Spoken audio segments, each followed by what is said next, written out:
Bonjour à tous. Je me présente, je m'appelle Émilie Lauvert-Tréau. Je suis coordinatrice de projet au CETAF. Je vais vous en parler un peu après. Et d'abord, je remercie le comité scientifique de me permettre de vous présenter les travaux des centres d'examen de santé de l'assurance maladie. Et mon intervention portera notamment sur les évolutions de l'éducation thérapeutique au sein de ces centres.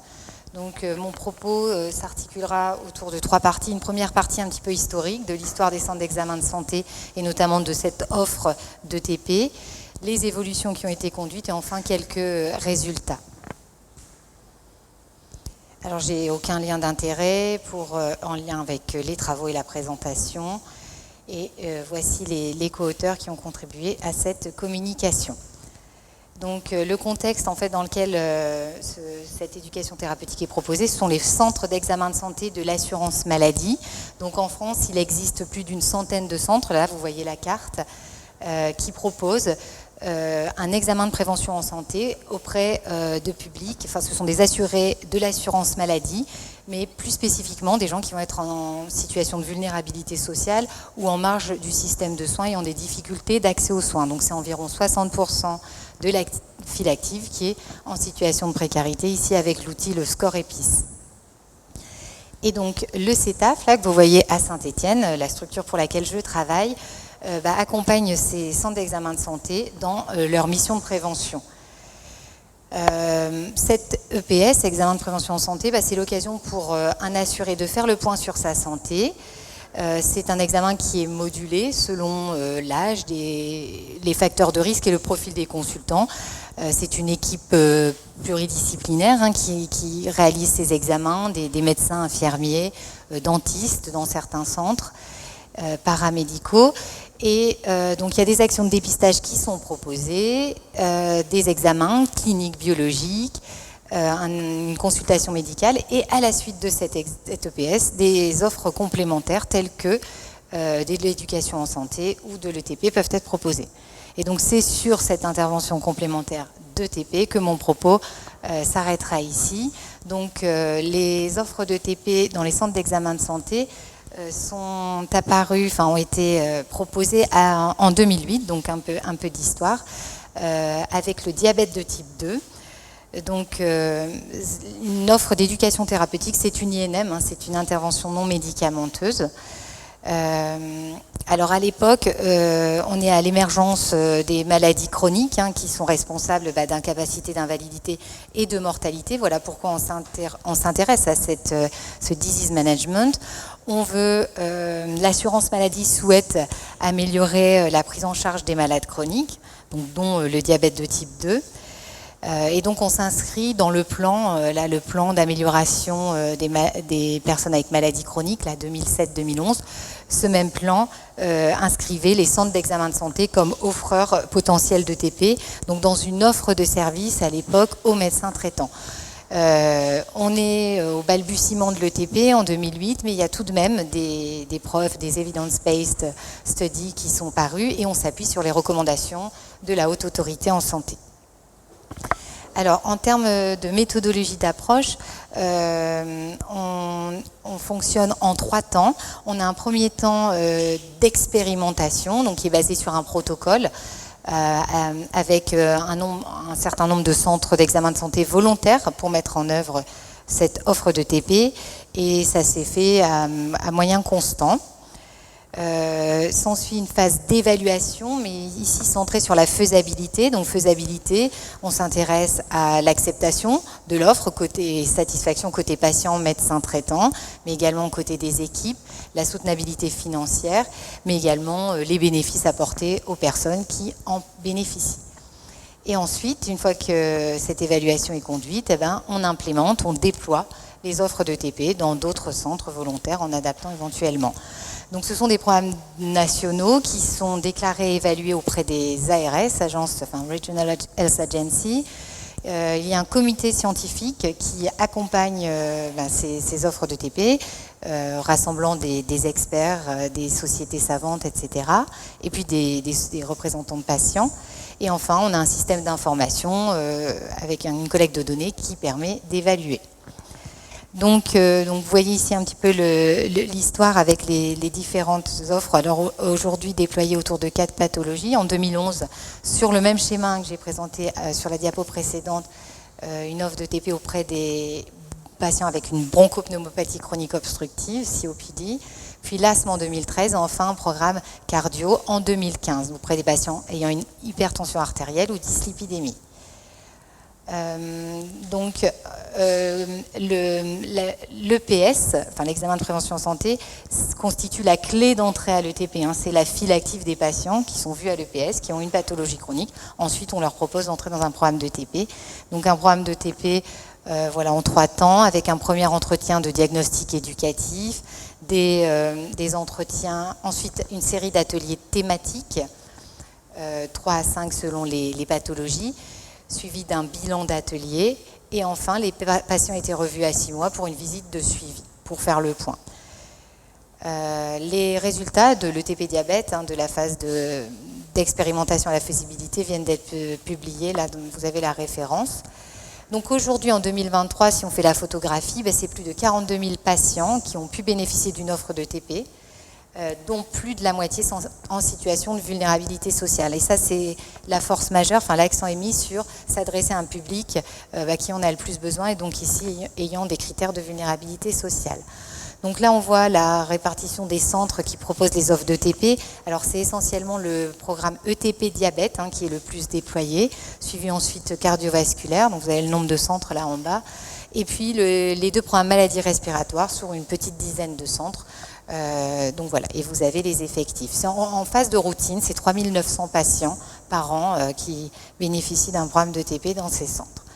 Donc les expérimentations, les évaluations ont été conduites, là juste quelques caractéristiques, ont montré des caractéristiques de population qui répondaient aux attentes en termes de vulnérabilité sociale, mais également en termes de critères de santé, avec des facteurs de risque. On retrouve l'obésité, le tabagisme, mais également des critères de santé altérés pour le diabète, l'HbA1 assez élevé, une pression artérielle non contrôlée, ou encore dyspnée ou asthme non contrôlé dans les maladies respiratoires. Là, voilà, juste pour aller vite, les taux de participation aux différents temps du programme ont été atteints en termes de critères fixés au protocole. Et puis, on a pu observer en expérimentation des améliorations en termes de critères de bioclinique et également de qualité de vie. Mais donc, vous avez vu, donc depuis 2008, après plus de 10 ans de mise en œuvre, il a fallu repenser, se re-questionner un peu sur cette offre d'ETP qui est proposée, pour plusieurs raisons. On était en fin de période d'expérimentation, on avait un recueil de données qui datait, plus de 10 ans de recueil des données et d'évaluation régulière. Et puis surtout, on avait un feedback de terrain au long cours, avec malgré tout certaines difficultés qui ont pu apparaître, notamment en termes de recrutement sur les ETP maladies respiratoires, une nécessité d'améliorer la communication locale, renforcer l'offre, mieux l'intégrer dans le territoire, aussi parce que les programmes étaient un peu trop standardisés, peut-être sortir de cette standardisation et alléger les tâches administratives. Et puis surtout, il y avait des nouvelles recommandations qui sont apparues, et notamment le Haut Conseil de la santé publique qui recommandait d'axer les programmes d'ETP sur les compétences psychosociales. Et donc c'est aussi sur ce prisme-là que nous avons travaillé à faire évoluer les programmes. Donc comment c'est autour de 4 axes prioritaires. Faire évoluer d'une part les programmes eux-mêmes en termes de contenu, d'objectifs, pour aller vers une démarche plus personnalisée. Un autre axe plutôt organisationnel pour assouplir, alléger les procédures et la mise en œuvre. Améliorer l'implantation territoriale en articulation avec les autres offres du territoire et une meilleure visibilité des autres professionnels de santé, des médecins de ville notamment. Et puis adapter une évaluation à la fois aux nouvelles évolutions, mais également en mode routine, tout en respectant des contraintes d'évaluation imposées. Donc, comment on s'y est pris pour faire évoluer ces offres? Un groupe de travail a été constitué, rassemblant plusieurs professionnels du terrain, une quinzaine, médecins, infirmiers, mais également des représentants de patients, et puis accompagnés par l'AFDET, notamment l'Association francophone pour le développement de l'éducation thérapeutique. Ce groupe de travail s'est réuni sous forme de séminaire pour faire évoluer les offres. Donc là, vous voyez un peu la chronologie. Et entre chaque séminaire, il y avait, de manière à embarquer les équipes de terrain, parce que derrière, c'est 280 professionnels qui mettent en œuvre ces programmes de TP, on proposait des webinaires, enfin des webconférences pour les associer aux évolutions et aux travaux progressifs et intégrer leur feedback sur les séminaires suivants. Donc ça, c'est un peu sur la méthodologie pour embarquer tout le monde dans un changement de paradigme de programme de TP. À l'issue de ces séminaires, il y a eu une journée nationale de présentation des résultats avec notamment les patients experts.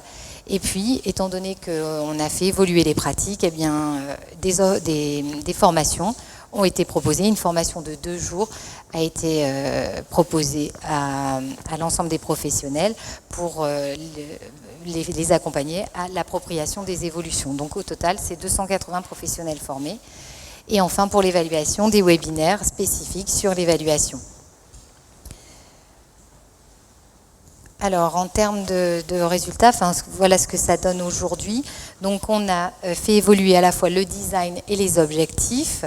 Donc, on a fait évoluer les intitulés avec des libellés plutôt pensés patients. Donc, c'est vivre mieux avec mon diabète, mon cœur, c'est pour longtemps, préserver mon souffle, encore vivre mieux avec mon asthme. Donc là, on veut communiquer vraiment plus en direction des patients. Alors, on est passé en fait de programmes standardisés vers des programmes de plus en plus centrés sur les patients, sur leur vécu et leur maladie, donc avec l'objectif que vous voyez ici, aider les patients à mobiliser leurs ressources personnelles et celles de leur environnement pour faire des choix en matière de santé, et puis les mettre en œuvre, mener à bien et vivre au mieux avec leur maladie.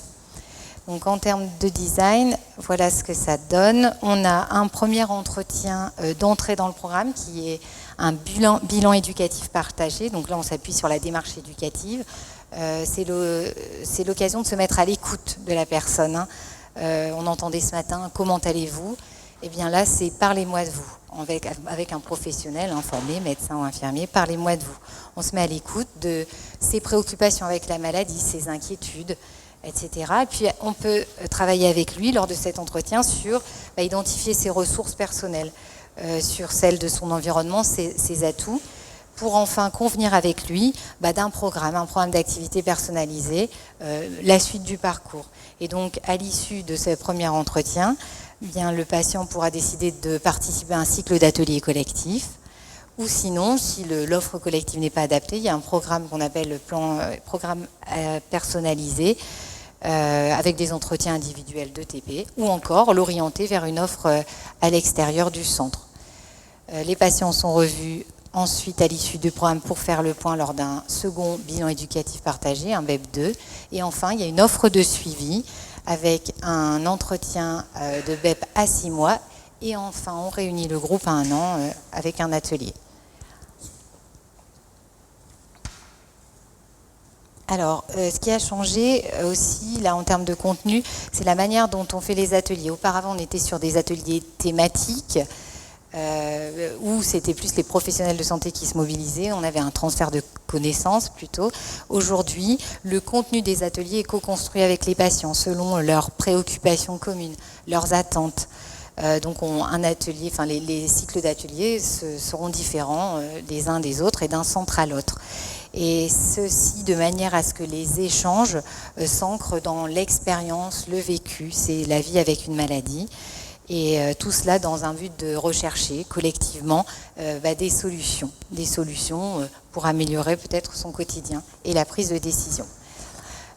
Donc parallèlement à ça, il faut évaluer, c'est important d'évaluer parce que notamment les programmes de TP sont soumis, je le disais tout à l'heure, à des exigences réglementaires autorisées par l'ARS, et puis il y a des financeurs derrière, donc il faut montrer aussi l'utilité.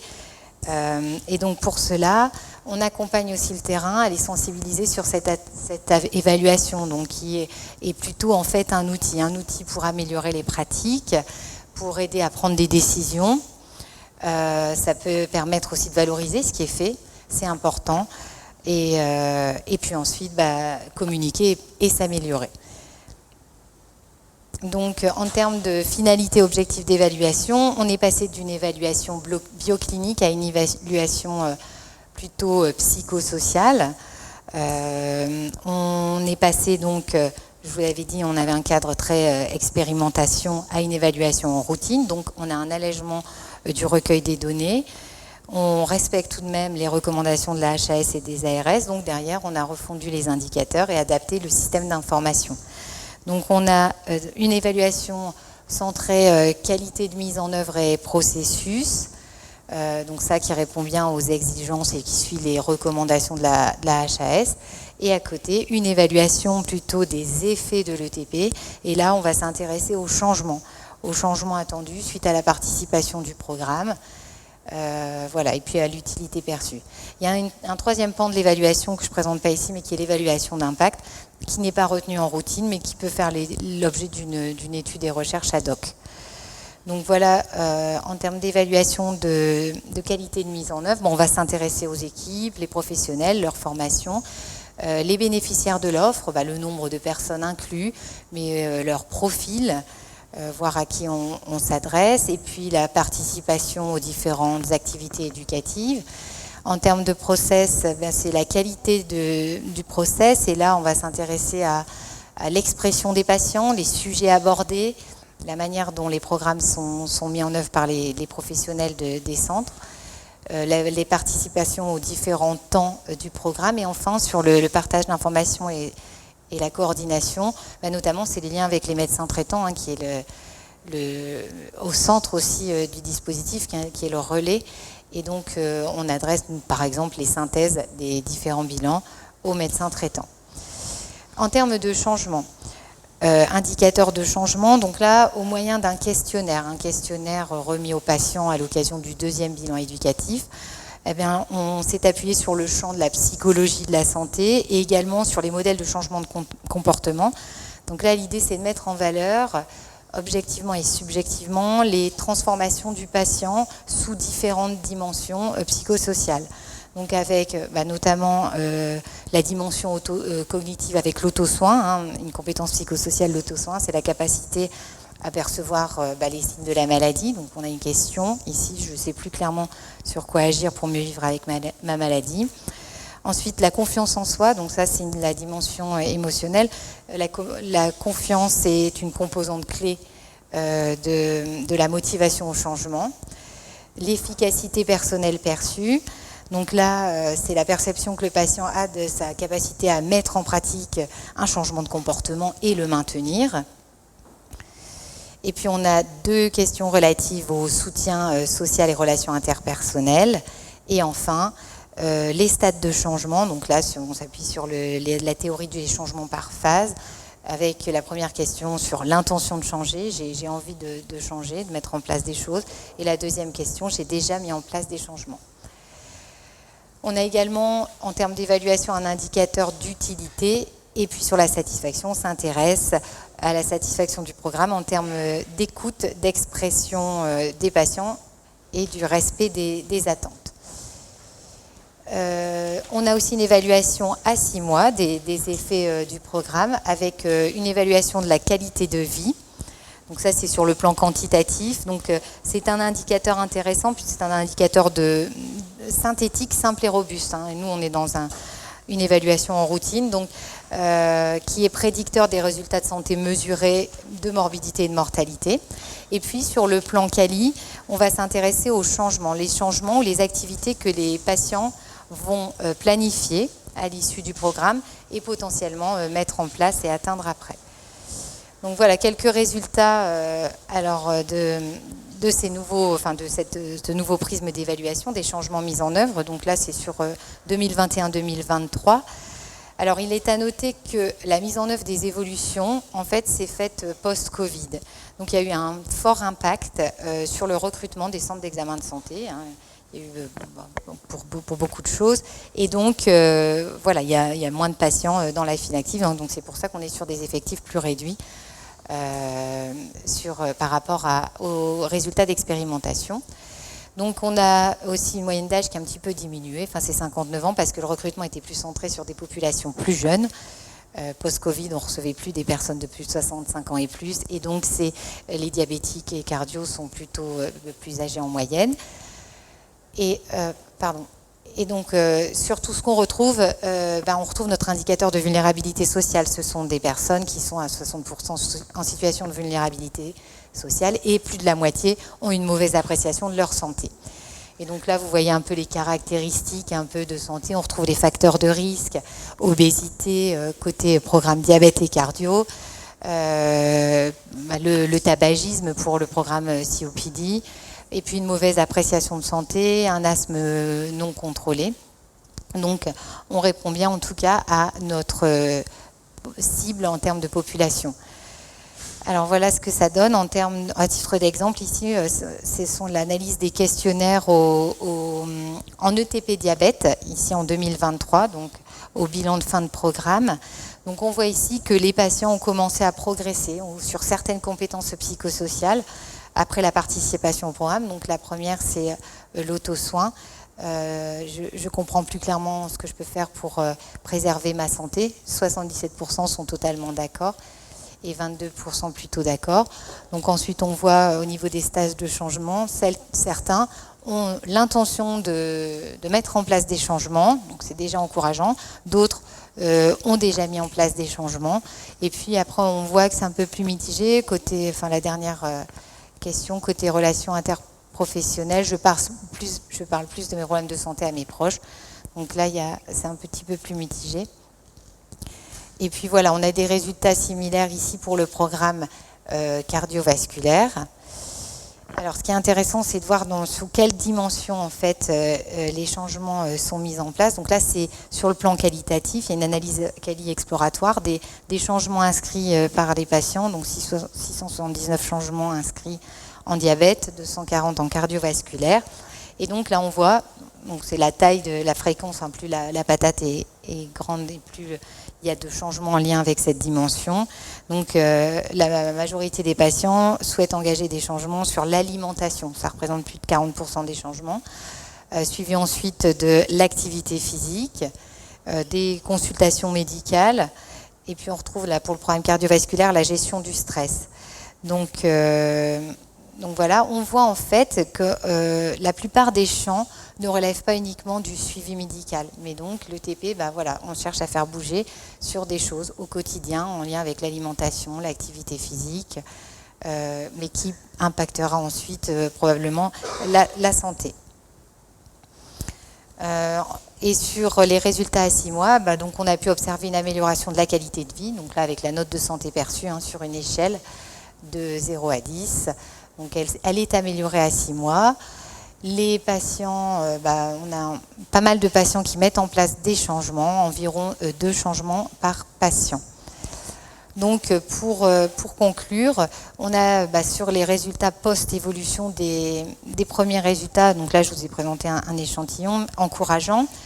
Donc on va poursuivre les analyses, à la fois quanti et quali. Il y a une grosse fouille de données quali à faire encore. On va s'intéresser à comparer selon les pathologies, puisqu'on propose 4 programmes, donc 4 pathologies. Et puis voir, vu que c'est multicentrique, s'il y a un effet centre aussi. On a une réunion du comité scientifique en décembre 2024. Et puis surtout, ce qui est important, c'est de redescendre ces résultats auprès des équipes pour voir aussi eux leur retour par rapport à cette évaluation et leur feedback, et identifier ensemble les pistes d'amélioration qui peuvent être mises en place. Et donc pour terminer, en conclusion perspective, donc, les évolutions de ces programmes ont pu être implantées dans l'ensemble des 67 centres d'examen de santé, malgré la contrainte majeure de la crise sanitaire. Donc ils y sont arrivés, donc ça c'est plutôt encourageant, mais il y a encore des perspectives et des projets à mener, et notamment de promouvoir les offres, en fait, faire connaître, et puis aussi par des congrès comme ici, pour diversifier les canaux de recrutement, pour que des professionnels de santé puissent adresser directement les malades chroniques à l'ETP-DCES, de manière à ce qu'un maximum de patients puissent en bénéficier. C'est vraiment l'enjeu majeur parce qu'aujourd'hui, il y a vraiment une file active qui est diminuée et donc il y a suffisamment de malades chroniques qui ont besoin de cette prise en charge. L'ETP, c'est une INM qui peut permettre d'améliorer le parcours de santé des personnes avec une maladie chronique et qui plus est ici des malades chroniques en vulnérabilité sociale. Donc on cherche aussi à contribuer à la réduction des inégalités sociales de santé. En termes de perspective, on a une piste d'amélioration pour accroître la participation des patients ressources, donc qui sont associés à la construction, à l'évaluation. Et aujourd'hui, c'est les associer plus sur le terrain, sur la co-animation des ateliers. Et enfin, à nouveau, faire évoluer les programmes dans une constante recherche d'amélioration continue des pratiques, peut-être sortir d'une offre par pathologie pour une réflexion sur des programmes plus transversaux, avec une idée d'un ETP plutôt maladie chronique. Voilà, j'en ai terminé. Je vous remercie de votre attention, de votre présence et de votre écoute.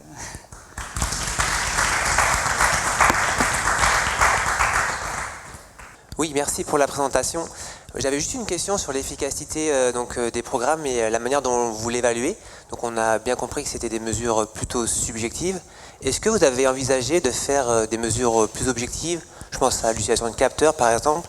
Est-ce que ça serait pertinent, faisable en fait pour ce genre de projet? Et puis peut-être pour donner un peu plus d'informations chiffrées, j'ai envie de dire, de ce que font vraiment les patients après avoir suivi le programme. Voilà. Donc quand vous dites information objective, vous pensez à quoi? Je pense tout simplement à des capteurs de type podomètre, accéléromètre, essayer de quantifier ça de manière... Alors c'est un peu ce que j'ai voulu expliquer au début. Du coup, on est sorti de cette évaluation à visée expérimentale plus efficacité. Donc auparavant, on avait cette évaluation centrée bioclinique. Par exemple, pour le diabète, on cherchait à diminuer l'HbA1c. On va dire c'est notre marqueur biologique.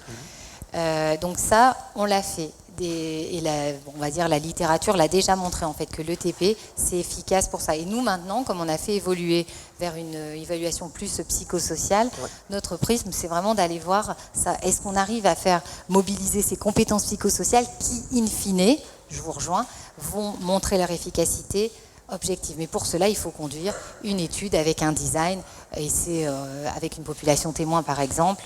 D'accord. Et ça, donc c'est le troisième pan d'évaluation qui n'est pas retenu en phase de routine, mais là par contre, on peut tout à fait lancer une recherche, prendre un échantillon de centre et aller mesurer.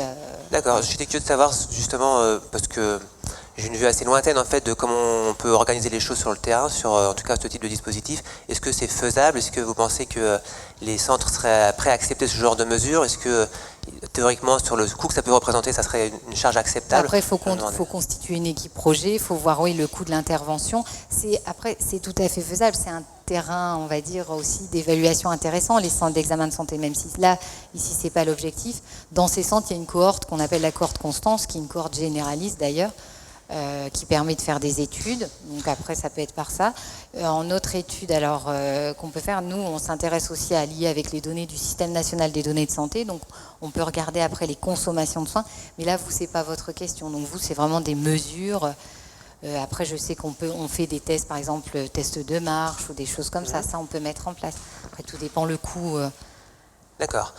Ça m'intéresse de savoir justement... Déposer un appel à projet, j'allais dire. Et même sans forcément parler de recherche, est-ce que vous pensez que les cliniciens, les médecins et tout le staff en fait sur les centres, ils seraient prêts à faire un effort financier un jour pour se doter en fait de ce type d'outils, pour quelque part que ça devienne une sorte de routine et que ça puisse peut-être contribuer à l'évaluation générale? Du coup, l'effort financier, c'est pas les centres. En fait, derrière, c'est l'assurance maladie. C'est l'assurance maladie qui finance les centres d'examen de santé. Donc, du coup, c'est plutôt de ce côté-là. S'il y a un effort financier, donc...